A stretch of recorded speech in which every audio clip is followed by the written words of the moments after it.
Hello, beautiful humans. This is Dayelene and Jules from the Empowering Women Project, and you're listening to the EWP podcast. This podcast is for the women who know deep in their soul they are here for more. If you are done with the BS stories and limiting beliefs that are holding you back from your dreams becoming a reality, come jump in the driver's seat and pave the way back home to her. This is a space for you to feel seen, heard, supported, and accepted for who you are, who you were, and who you're becoming. Celebrating you wherever you are in your journey. Sit back, grab a tea or a wine, and come empower yourself with us. Jules and Day, let's grow.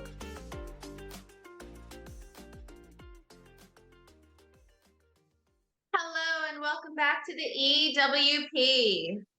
Hello, beautiful humans. Welcome, welcome. Feels like it's been ages since we recorded. Literally, we didn't record last week, did we? Last Monday, no. Yeah. Oh my God. It's going to take us a while to get back into this. No, I'm kidding. We know what to do now. We know what to do. For sure. Today we are talking about the no alcohol era. Yay! I love this. I am currently going through a no alcohol era. So I wanted to jump on here with Jules and just talk about navigating no alcohol era and, when you possibly maybe should have a no alcohol era in your life. And, we don't always have to commit to a lifetime of no alcohol, but sometimes when you're starting to see signs and stuff in your life that alcohol is no longer serving you for right now. I've got goosebumps while I'm saying this. Confirmation. When alcohol is no longer serving your life, it's okay to take a break from it. And you don't have to commit to a lifetime of no alcohol. Not here to say that. Just here to talk to you about the benefits and my story, I guess. But also Julia has been through a no alcohol era in her life before. Would you like to talk about that, my honey? I love how you throw it on me straight away, even though this is your episode potty idea, but that's okay. Happy to go first. I found mine happened during or at the beginning of COVID. I just found I didn't want to be sitting there using, being home as an excuse to drink. And it was almost like my body knew I was soon going to be pregnant. I don't know. It was really interesting, but I was also really heavily into weightlifting at the time. And so a lot of my time and energy and focus was going into that and eating healthy and fueling my body and, seeing incredible results. And so I kind of felt both a push between that going towards that really physical health aspect, but then also a big part of me had been realizing that I'd actually been hurting people along the way when I was using alcohol as a means to cope with my trauma that I'd been through. And it was just sort of like a cycle where I would find that, I was constantly apologizing. I was constantly waking up feeling like crap. I was going back to work on Monday morning and I was exhausted. And it was had that anxiety sort of thing. And by the time, it got to the next week and I was rare and ready to go. I just couldn't wait to knock off on a Friday. And we would often go for after work drinks on a Friday. With our little group at work. And I found that just kickstarted the weekend and then would go into Saturday and then everyone would be like, oh, let's go to the club. Let's do this, pre-drinking while you're getting ready. And then, just drinking all weekend long. And, that just wasn't what I wanted to do anymore. And I knew it was really time for me to begin healing. So I kind of made an unconscious decision to really slow the alcohol down. And I don't think I actually really quit. I would still have a drink here and there. But it was impeding my performance as well. So that was really front and core of my mind was prepping for that powerlifting competition. And then COVID hit and I just, wasn't training as much, obviously, but also didn't want to be sitting there on the couch being like, oh, nothing to do. Let's get drunk.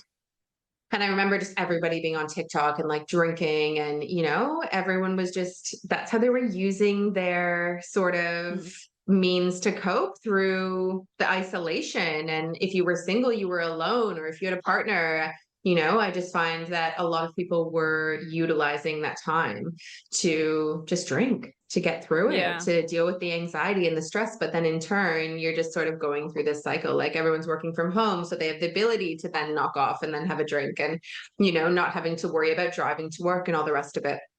Mm. So, and then, then I found out I was pregnant, and obviously completely like no alcohol. And I think it was one of the best things that's ever happened to me, was being able to step into that light and, just harness being a mom and, having a baby in my tummy, and just really focusing on that healing. Like I dove deep, because I was like, when this baby comes out, I want to Mm. be a better version of myself in a number of ways. And then it was quite a while after I had Hudson that I didn't drink as well. Mm. That I continued with that. Obviously, I was breastfeeding, and I know there are safe limits, but I really just, I felt good. I was feeling Mm. good. I was feeling, I had more energy, as much as you can have as a new mom, but I just knew alcohol wasn't going to be right for me and right for us and right for that equation. And then now, fast forward to now, when I've been on this journey for 3.5 years, I can consume alcohol safely. I feel like Mm. before I wasn't consuming it safely. And Mm. now I'm able to have a few mimosas or have a drink, or, and I'll also be like, oh, yeah, no, I actually don't feel like drinking. So I feel like it's been a really beautiful journey of going through that and looking back on how much I was drinking. And now I'll have a mimosa and I'm like, woo, like you can tell such a big difference in my tolerance before. And I think Yeah. how absolutely scary that could be.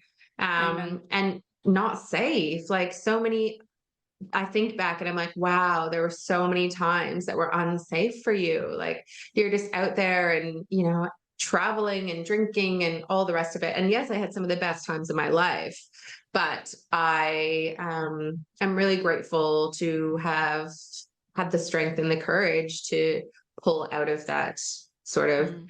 time period of my life.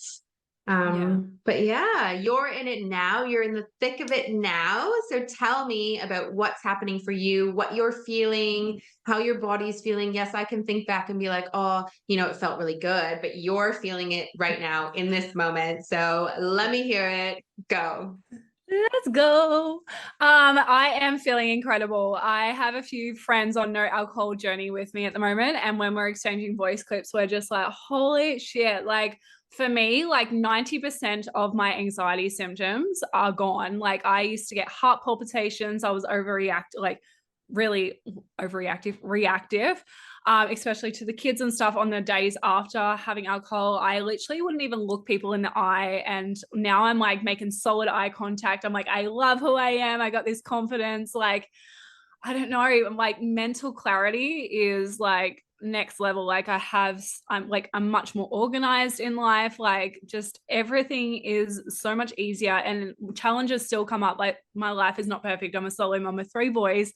So yeah, like I'm actually able to be present and kind of work through the things that are coming up for us as a family with more clarity and more intention, I guess.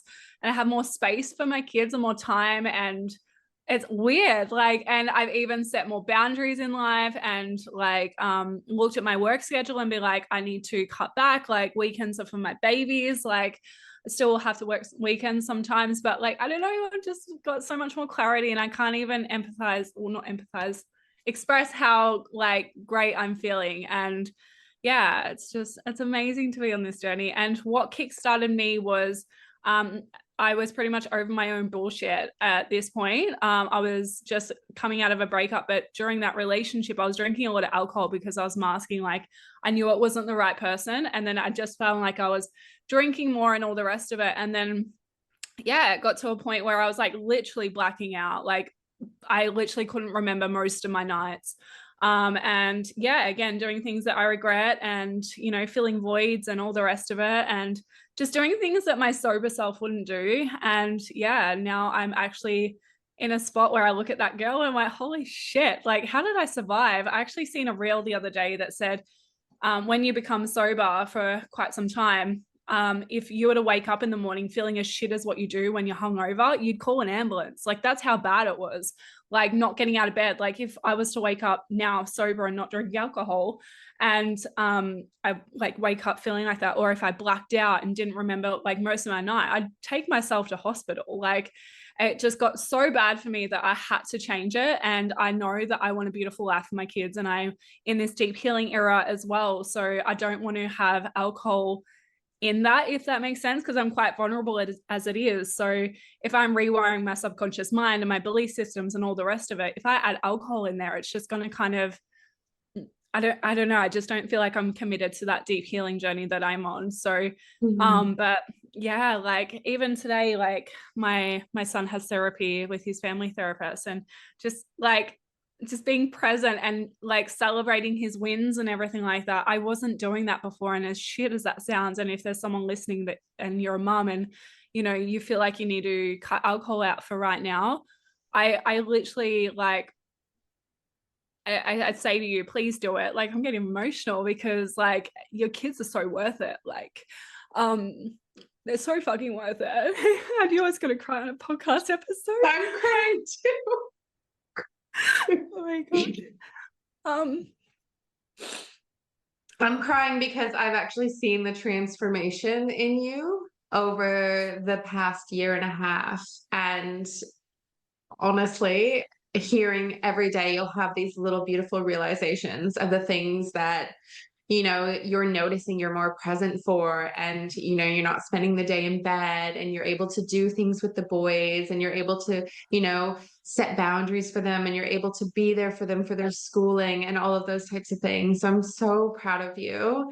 And it's okay to feel all the feels. Let them out. She's bawling her eyes out right now. Literally, like, I just, the mum I was before, like drinking alcohol, like me and Julia were just having a conversation before we come on here. I won't go into full detail about what we were talking about, but it was pretty raw. But I didn't drink alcohol really like for most of my life up until 24, 25.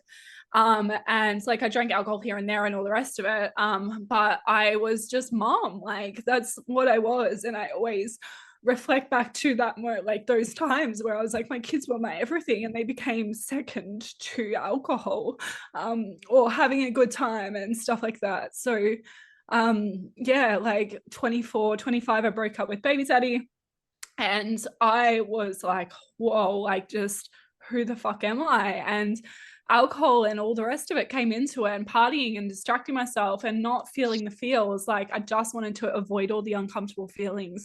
And in turn, like it disconnected me from my children. And that's like I'll never be able to get those years back. But that's, I think, why I'm so deeply committed. I'll just take a moment. Take a breath, take a moment. Holding the space. We're all holding the space for you. I think that's why I'm so deeply committed to the no alcohol era. And that's why I just want to scream it off the rooftops to people, like, because I know there's so many mums out there. I just had a phone call before I got on here talking about exactly this. And I'm like, there is so many mums out here that need to hear this right now. Like, going alcohol free for an era of your life literally can fucking change the whole trajectory of your children's life, your life, the way you're going. Like the epiphanies I've had in the last, I think I'm at 17 weeks now. I don't know why I'm counting in weeks. It's like having a baby with pregnancy.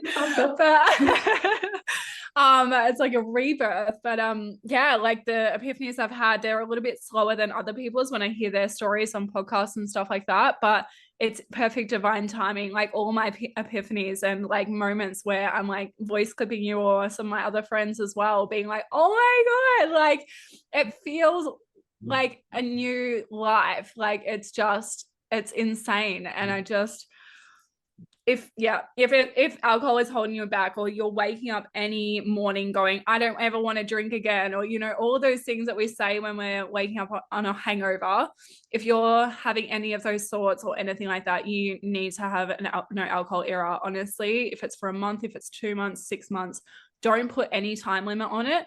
Just go day by day. And what threw me into it was starting a 6-week challenge at the gym that had no alcohol in there. And that kick-started me because I was working on my fitness and everything like that. And like, so obviously changing, going out drinking to a positive thing, which is, you know, physical activity, getting your health back on track. But honestly, like the transformations that I can see with my kids just having their freaking mum present right now and in a safe environment where I'm not going out, you know, night clubbing, or, you know, my friends aren't coming over and drinking and everything's just out of whack. Like, you know, we'll order Macca's or pizza when I'm drinking alcohol, or, you know, it's like almost you're second to the alcohol is kind of what I was getting at with the kids. Like it felt like I was putting them second to alcohol, and that's fucking not okay. Like, and I'm being so open and vulnerable because I just want other women to know that, like, if I've done it and I was a really great mum before drink, like I still was a great mum when I was drinking alcohol, but not as good as what I am now. So yeah. Reminds me of when I did that reel the other day, and it was like all the past versions of you, you know, it's okay to forgive them. So forgive Literally. that version of you right now with Yeah. me, and everyone listening. Let's forgive her. I know you still hold guilt over that, and that's so fine. But, you know, you also were navigating a hell of a lot. And I know it's not an excuse, but at the same time, you could have continued on that road of destruction, and you haven't. You're here today. You're bringing your kids to therapy. You're in therapy. You're showing up for them. You're cooking all these beautiful dinners. Your skin is glowing these days because all of these things come out physically as well. So, you know, we start to see these changes and we're like, wow, you know, was it alcohol doing that to my body? So I see all the beautiful things, and I know we're our own worst critics and we're so damn hard on ourselves. But we also, you know, go through periods where it's okay to make mistakes and to, you know, have a hot minute, but you have always been an outstanding mom. You know, I you are a know. single mom to 3 boys, and you got them to safety. Like there are so many things to be proud of yourself for. So we're forgiving that version of you today. I do forgive her. And there is so many versions that you go through as a human, but I think I just used to reflect on how beautiful of a mom I was before I just started going down that path. And you don't realize until you have that aha moment, and also having some support. Like if I wasn't really committed to being deep in therapy and having the support of our therapists, like, and I have the support of beautiful friends as well, but it just seems a little bit harder. And I think that's why a lot of people don't stop drinking alcohol, is because they don't have that support, or people are having their thing of, you know, oh, just have another one, stop being blah, blah, blah, or whatever. Like there's been so many times where I've had to reinstall to people, like, this is my new, it's not, I guess it is a new identity. I am not drinking right now. Like, and I had to keep repeating it to this certain person. I'm not going to mention the name on the podcast.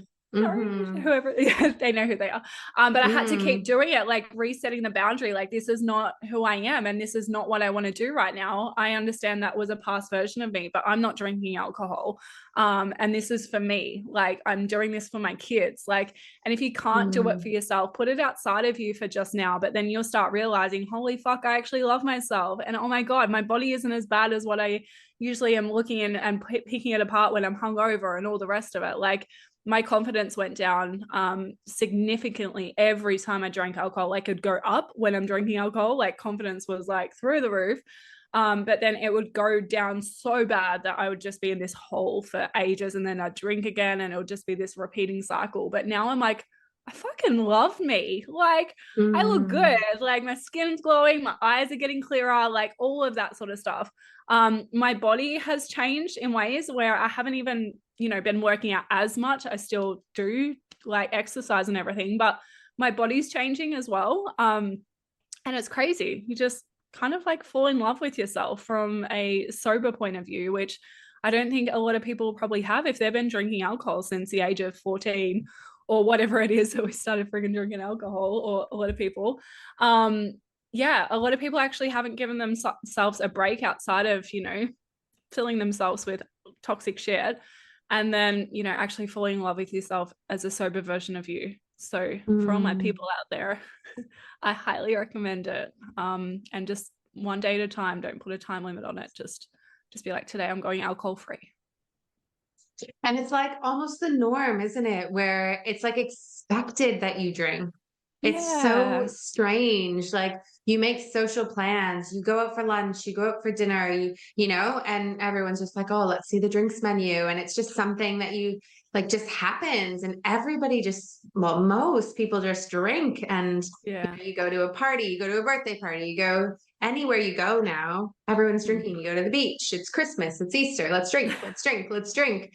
So just being able to set some boundaries for yourself, whether it's no Mm. alcohol era or I'm only going to have one, or, you know, yeah, like just being able Mm. to say and look and reflect and think what's good for me in my stage right now, where I'm at, who I am, what I want to Mm. cultivate into my life at this present time. Yeah. And I suppose our big message is if you are going through a healing era, which, gosh, I think a lot of us in this generation are, you know, just try it. We encourage you to just give it a go. And we're not here saying you need to. And if you don't, then, you know, you're going to be looked down upon or anything like that. Like, I think our message is just, this is our experience as always. And, you know, give it a go, give it a try. And, you know, what do you have to lose really at the end of the day? Literally, if you are not in a space in your life where you feel like you can totally commit to no alcohol, yeah, just limiting it as much as you can. And then eventually, I think when you have the weeks or the days that you're like, holy shit, I have mental clarity and all the rest of it, when you're not drinking, you're going to be like, holy fuck, I can go a little bit longer. Mine are swear words all the time. It's just how I express myself. Mm, But yeah, just I don't know. I'm all for doing a no alcohol era, like full on flat stick now that I've felt the effects of how I felt before coming into now. But yeah, there is totally no judgment for anyone on their journey. However they do it for them is perfectly right for them. But I think you just know in your soul, like that if alcohol isn't serving you, like to, yeah, just make some changes, seek a therapist mm, and talk about it. But mine got dangerous, like binge drinking. Yeah. And it was mm, like remember 3 bottles of wine. Like it was fucked up. I don't know how I mm, still carried through my business through that, to be honest. Like I don't know. But mm. yeah, it's crazy. There's actually a quote that I read off Um, Instagram. No one gets sober unless they want to. Not if you beg them, not if you shame them, not if you use reason, emotion, or tough love. There's only one thing that makes someone get sober, their own realization that they need to do it.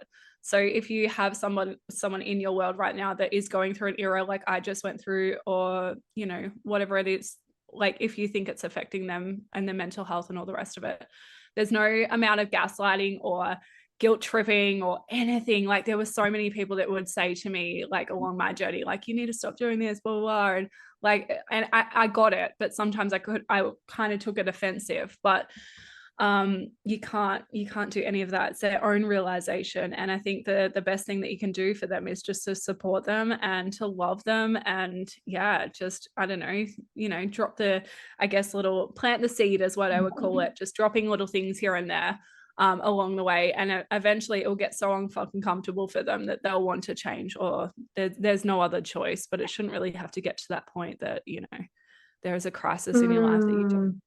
So Yeah, yeah. and one big thing of encouragement is celebrate those friends when they are doing that. Like praise Mm. them for it. It's huge. If you've relied on alcohol for a long time, it is huge to then quit it or to not Mm. be drinking or to go through no alcohol era. And as your beautiful friends or your family members have these realizations, celebrate them and really be there for them. I want to celebrate my sister as well because she's given me permission to stay, but she's also on a no alcohol era at the moment. And she went through so much at the beginning of last year. So I just want to send a shout out to her and say, we see you and we're so proud of you. And we celebrate you on your no alcohol journey as well. Yay. And also, yeah, off the back end of that, if you're a family member or anything, 100%. And please, please, if you are someone that drinks alcohol and you have someone around you that is not drinking alcohol, please like accommodate that. Like, don't make them feel uncomfortable when they're out and be like, oh, just have a wine, just have this. Like, just don't do it. Like if they're on their own little journey, you let them be and you celebrate them like you have, but also celebrating a sister as well. It's a huge thing in a society literally surrounded by alcohol, and they make the drink so pretty, and everything looks pretty when you're drinking, but there's so many cool things like mocktails out there. I get lemon lime bitters, apparently that has a smidge of alcohol in it. I didn't realize. But yeah, there's other things that you can drink that are just as refreshing, but I feel like if you're in an environment where it's high vibe anyway, you're gonna feel drunk, like just off the energy. So yeah, there's so many options, zero alcohol options these days, that you can use. Absolutely. And if you really see someone struggling as well, I know it's a hard conversation to have, but it's actually, whoa, I just had deja vu for some reason. Whoa. Anyways, it's a hard conversation to have, but you need to maybe have just a gentle conversation with somebody that you love and say, hey, I was just wondering how I can support you. I noticed that you're turning to alcohol quite a lot. And yeah, you might get some backlash and you might get some, unhappy comments back, but at the end of the day, we care about the people that we love and the people in our inner circle and the people in our family. So if it's going to help them go on a journey of limiting or, digging deeper or seeing what's happening for them and why they're turning to alcohol, then to me, I think it's all worth it, isn't it? Amen. Mm. Celebrating everybody where they are in their journey, even if they're not on a no alcohol era or whatever. Just acknowledging and celebrating you all. And yeah, we actually have a couple of little book recommendations I want to throw in there as well, of course. Yeah, and Dayelene, after that, I want to hear some of your hot tips because you're living in the moment with it now. So potentially, Okay. if people are considering this, first of all, I want to know some hot tips on how you can get through the first few weeks, really, the first couple of Yeah. days, even. And Okay. I also want to know how you felt, like Okay. what the Yeah. transformation was. Like, did you feel like crap straight away? So yeah, tell Yeah. all, Okay. tell all. I will slot in my little books first. Quit Like a Woman, by Holly Whittaker. I hope I got her name right. Was a really big eye opener for me, and I think this is why I've stayed on the journey for as long as I have. I listened to this quite early on in the no alcohol era, my no alcohol era right now, and it is for women that are quitting alcohol. So it says the statistics around, domestic violence and how much heightened that is, and just crazy statistics in there. So go and listen to that. It gets a little bit political in some points, but if you can just kind of take what you want, leave the rest, I definitely highly recommend that. I was also in Big W yesterday and I seen a book called Beyond Booze, and I just looked up the reviews. I actually haven't read it yet, but I wish I freaking brought it. So I think that's towards women as well, but I think men can read it as well, but the reviews were mostly women. So I definitely recommend one of those books. I haven't read the other one yet, but maybe we could talk about that on another podcast when I read it. So I've got heaps of books I'm reading at the moment. So and tips for the early stages of no alcohol. I sort of had to isolate myself away from some people that I was drinking a lot of alcohol with, I guess. But they knew I was going on this era and all the rest of it. But in saying that, I did the 6-week challenge at the gym. So it kind of wasn't like a no alcohol era for me. It was just, oh yeah, 6 weeks, I'm going to get my body back, all the rest of it. So kind of that probably helped me, actually, to be honest. And then it kind of went, oh my fucking God, I feel amazing. So I kept going from there. And it kind of wasn't really like a decision that like I'm going no alcohol era until probably like 12 weeks. I'm like, oh my God, I'm starting to feel good. Like I'm waking up. I'm like having slow mornings, but like they're productive. And, that's how I sort of felt. But I felt like I had it like an ego death in a sense. Like when I was drinking alcohol, I was sort of looking external for me for validation, I guess, in ways, because I was missing parts of myself. And I was doing that through, casual sex and going out and male attention and all the rest of it. But like, I guess I had that sort of little thing to work through, I guess. Like, yeah. And then just not going out and kind of having FOMO and all the rest of it, that other people going out drinking and I wasn't. And people stopped inviting me to certain things because I wasn't drinking alcohol. So I guess that was kind of hard. It's just the friend group got it's so significantly small right now, but the quality is amazing. But it let go of all the people that I was just in toxic habits with. So letting go of even toxic ones hurt. I don't know if other people can resonate, but it's, yeah, that's where I was at with that. But then I guess the feelings that were coming up were like, what the fuck do I do with my time? Like, you just like get all this time back. Obviously, there is that era where you're kind of sleeping a little bit more and you can go through like a little bit of depression and anxiety are heightened and all the rest of it. But a lot of people, I think, stop drinking alcohol, and I've heard in podcasts as well, before the magic starts beginning.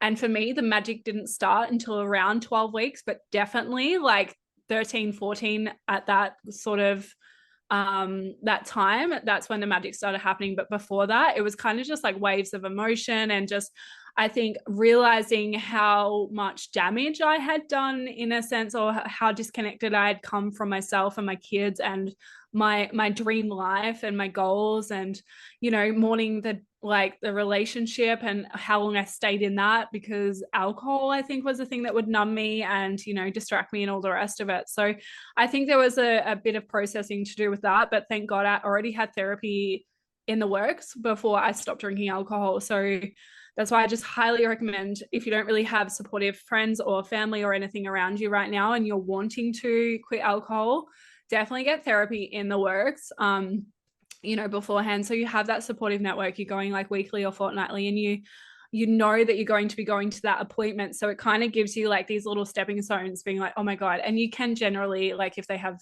like spots and stuff, get an emergency appointment if you're really needing one. But mine was that, like, I couldn't be going to therapy being like, I want to change my life, but I'm getting fucked up on the weekend and I'm binge drinking and all the rest of it. So it was just great that I had that support and I had a non-judgmental space. And actually, one of my therapists has gone no alcohol era as well now at the moment, which is amazing. I think she'd be on like 12 weeks now. I haven't seen her in a couple of weeks, but how cool is that? Like, yeah, it's so good. And it's really cool when you start having that little ripple effect on people and just actually having those conversations with people, and then they're like, oh, maybe I need to do that. And it just, I always say it's planting seeds, like I've said before, because people are like, oh, I can resonate with that feeling, or oh my god, I was feeling like that too. Oh my god, like should I try?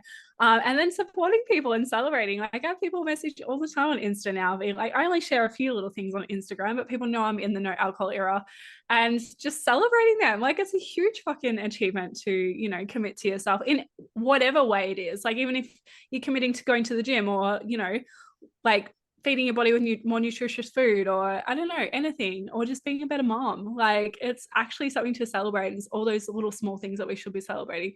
Anyway, I just realized I'm digressing. But as I always do.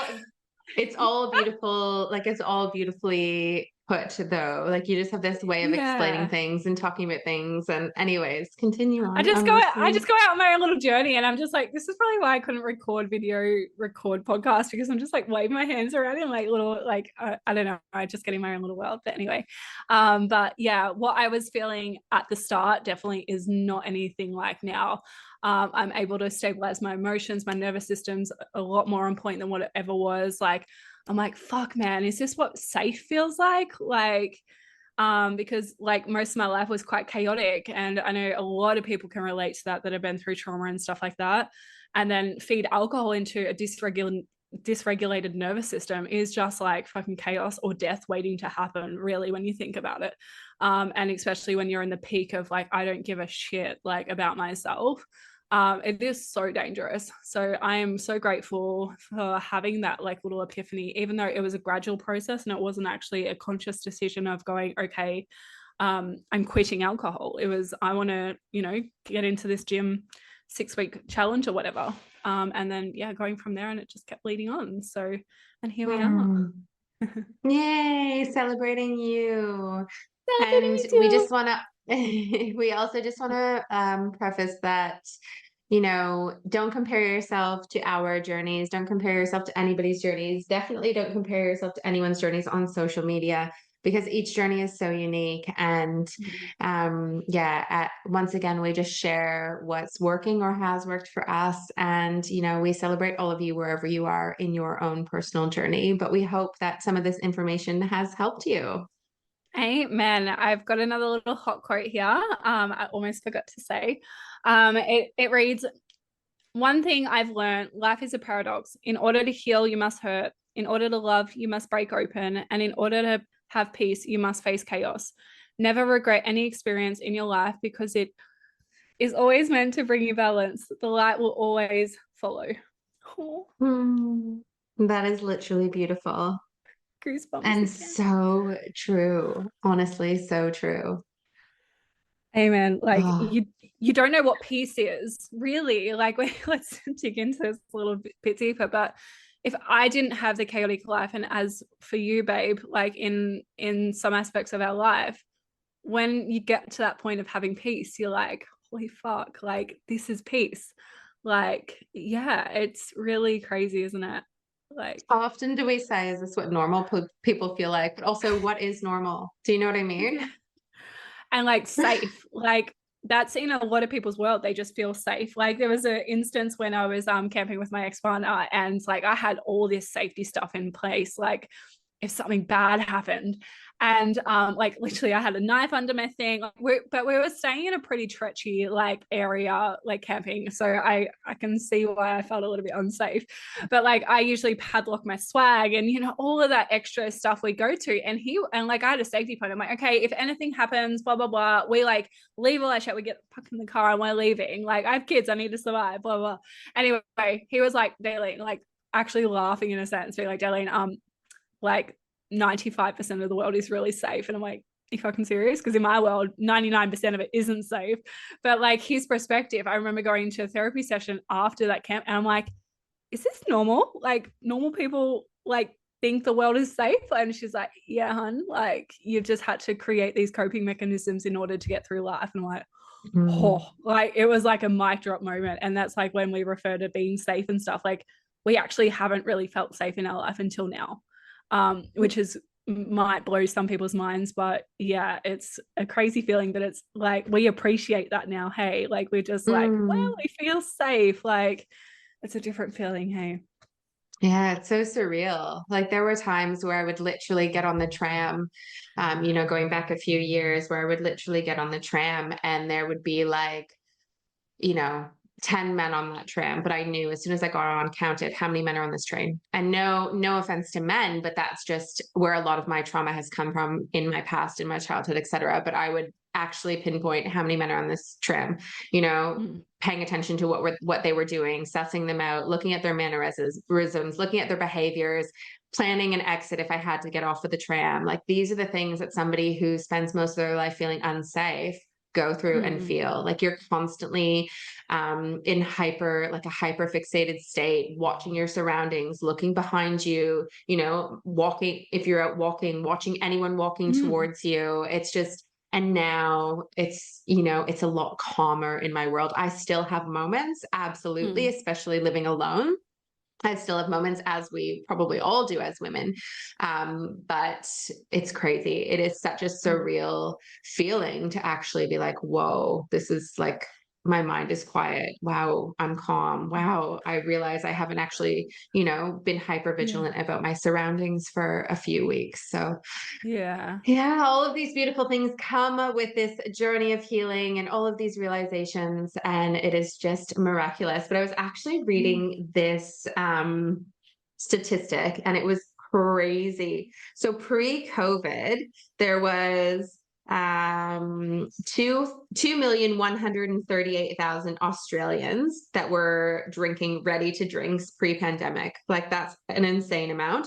But now Mm. it's almost doubled and it's up to 4,208,000. And that's come from a Oh. Roy Morgan study, which is a massive increase since the pandemic of over 2 million people. Like, Oh. Yeah, mental health, all of that would have went up like significantly. Hey, like, oh, it's insane. When you isolate people, like humans are wired for connection. So when you're isolating people away from their families and their support systems, people find it's coping just mechanisms. crazy.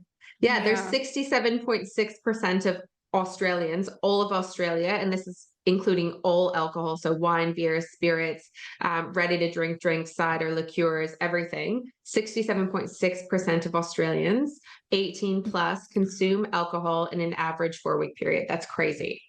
Oh, goosebumps, honestly. Oh, We need to change that. Honestly, like definitely changing the relationship, I guess, around alcohol, but I guess it is absolutely. the depressant, hey, like it's just, it feels something, it numbs something out sometimes when you're using it in the wrong headspace, I guess, like especially during things like COVID and the pandemic and stuff like that. Isolating people away from each other and, you know, not being able to go to work. Like, what else do you fucking do when you're locked up in your house? Like, drink alcohol, game, watch porn, Exactly. you know, all the rest of it. That's what would have happened. Absolutely. Though, imagine. Yeah. Was there anything else that you have come forward about this topic? Because this was something that was really, really coming forward from your heart, and we've been planning it for a little while. So I'm really grateful that we had the time and space to do this episode today. Because I know just how much it means to you to be able to share your journey with the listeners. Yeah, just pretty much like, I think I've already said it, but yeah, if you're waking up on those hangovers and you're just like, I don't want to drink anymore, like I have XYZ as my dreams, and like if I could swap the time, microphone, if I could swap the time that I'm drinking alcohol, because literally as soon as you open that wine bottle or that beer or whatever it is, or pour that gin, whatever it is for you, the rest of your night's gone, and also the productivity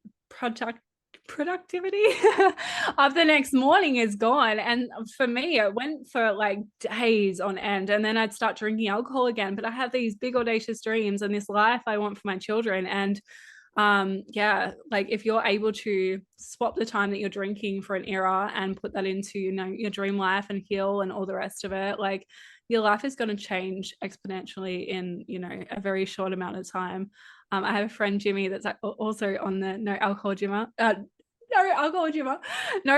era, and his life has changed like crazy in 40 days, like insane. Like he's investing now, he's budgeting, he is like traveling, like, oh my god, it's just crazy. But he went through similar things of, you know, numbing yourself and all the rest of it. But yeah, it's insane, like just seeing how much progress you can make in a short amount of time when you remove alcohol. So I digress again. I love seeing his posts as well. I love seeing, because before it used to be like a lot of on the yachts and on the beach and drinking and stuff, and now it's totally different. It's like, you know, he was always ripped in my opinion, but he's ripped and he's sharing all of these beautiful quotes that just resonate really well, and you know, all of these breath work meditations and stuff like that. Like we're just so here for celebrating every single one of you. So go James. I know you as James, but yeah. I don't know why I called him Jimmy actually just then. I call him James generally as well. He has two names, guys. but like whatever change you are wanting to make in your life, even if it's not no alcohol, you can apply this to everything, I guess. It's just making that decision and just going day by day. Don't think of, I'm going, you know, alcohol free for the rest of my life or doing this for the rest of my life. Just do it day by day and just start energetically feeling into your body and just seeing how you feel. There has been moments on my journey where I'm like, fuck man, I just want some alcohol. But when you push through that and you go to sleep, because generally it's at night where I'll crave alcohol, like the end of the day and whatever that I used to crave, or sometimes crave now. But like as soon as you go to bed and wake up in the morning, like thank fuck I didn't go to the bottle shop. Like so yeah, that's pretty much all I have to add, my honeys. But we're celebrating all of you guys, no matter where you are on your journey. And thank you for tuning in. Bye. See you next time. Bye, honeys.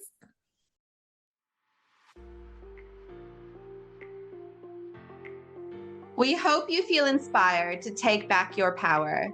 Thank you for listening into the EWP Potty with Jules and Day. We want to challenge you to share this potty with someone you love. Let's get all women involved. Follow us on Insta at empoweringwomen_project. Facebook and TikTok at Empowering Women Project. We invite you to interact with us on our socials, our threads, and in our DMs. We are open to collaborating and invite you to reach out if you feel inspired to be a guest on our EWP podcast. Remember, you are the creator of your reality. We encourage you to start believing in yourself and the magic of the universe.